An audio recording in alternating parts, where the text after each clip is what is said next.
Hello नमस्कार मैत्रिणींनो, स्वागत आहे तुमचं आपल्या चॅनलवरती। तर सगळ्यात अगोदर माझ्या सगळ्या मैत्रिणींना श्री स्वामी समर्थ आणि गुड मॉर्निंग।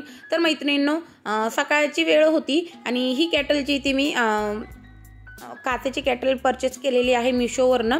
तर खूप दिवसापासून माझी इच्छा होती बरं का की मला ही काचेची केटल घ्यायची आहे, जी आपण डायरेक्टली गॅसवर यूज करू शकतो।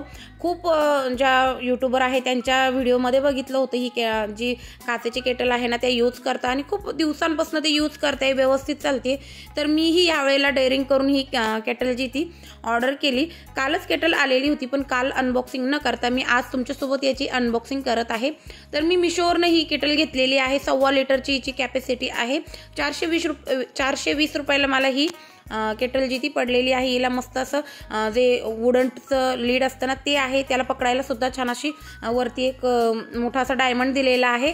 आणि ते सरफेस आहे ना खालचं केटलचं जे आपण ठेवतो जे सरफेस आहे ना ते खूप छान असं फ्लॅट आहे, त्यामुळे गॅसवर आपल्याला ठेवायलाही खूप म्हणजे इझी होतं। पण मी तर पहिल्यांदाच म्हणजे आयुष्यात पहिल्यांदाच ह्या केटलमध्ये चहा बनवणार होते, तर थोडीशी भीती माझ्या मनात होती। कारण आपण ज्या वेळेला गॅस ऑन करतो त्यावेळेला ही फुटते का काय ही भीती माझ्या मनात होती, पण अजिबात असं काही झालं नाही। एकदम व्यवस्थित असं गॅसवर ही जी केटल आहे ती राहिली आणि व्यवस्थित यामध्ये चहा तयार झाला। माझा अनुभव जो होता हा चहा बनवत असताना, तर असं होतं की आपल्याला एक केटल जी काचेची केटल आहे ना यामध्ये चहा बनवत असताना कमी गॅसवरच जो तो चहा बनवायचा आहे, जेणेकरून तिचं हँडल जे ते गरम होत नाही। आपण गॅसची फ्लेम जर हाय ठेवली ना तर हँडल गरम होतं आणि त्यामुळे आपल्याला चहा गाळायला खूप प्रॉब्लेम येतो। तर त्यामुळे कमी गॅसवर आपल्याला फक्त चहा जो तो उकळायला ठेवायचा आहे।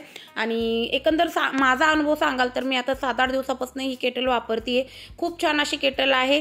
आपण रफ अँड टफ म्हणजे काचेची ऑब्व्हियसली आपल्याला जपून तर वापरावंच लागेल, पण वापरू शकतो एकदम व्यवस्थित अशी।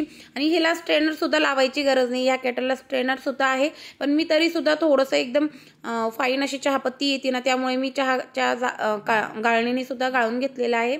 आणि मस्त असं पहिले यामध्ये कोरा चहा बनवून घेतला, ब्लॅक टी, त्यानंतर आमच्यासाठी मिल्क टी बनवला। तर माझा रिव्ह्यू ह्या केटलसोबत खूप छान आहे, मला खूप आवडली। तुम्हाला सुद्धा ही केटल जर परचेस करायची असेल तर तुम्ही मीशोवर जाऊन घेऊ शकता। खूप मस्त अशी क्वालिटी आहे, मला तर खूप आवडली।